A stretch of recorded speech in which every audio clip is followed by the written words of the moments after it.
Walk down the specialty aisle of your local grocery store and prices on so-called superfoods could shock you. Are superfoods worth their super price?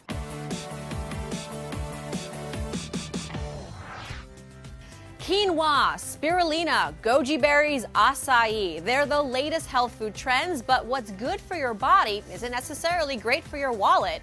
I tapped registered dietitian Frances Largeman-Roth to join me at Fairway in Brooklyn, New York to break it all down and provide some cheaper superfood alternatives. Welcome, Frances. Thanks for joining us. Thank you. So this is a very expensive category of foods, superfoods. Absolutely. Are they worth the cost?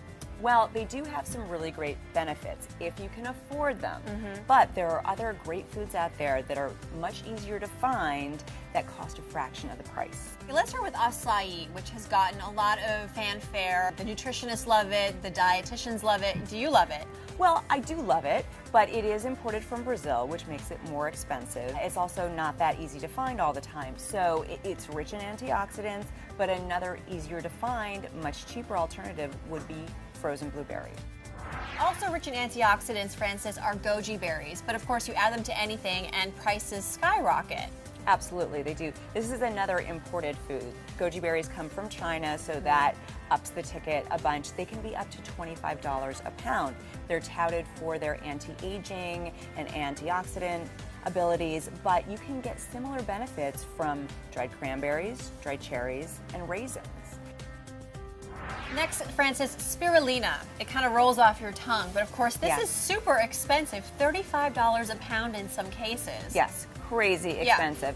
Spirulina is a blue-green algae. It grows in lakes and ponds, and then it's harvested and freeze-dried, and the whole process is very expensive. But there has to be something more to the spirulina. I mean, it's $35 a pound, broccoli's pennies per serving. So what is it that you might be getting that you're not necessarily getting with everyday vegetables? Well, in animal studies, spirulina does show promise in fighting cancer and in boosting immunity. However, these are animal studies. These have not been done in humans. So I think it's the hype that is boosting the price and not necessarily the actual benefit.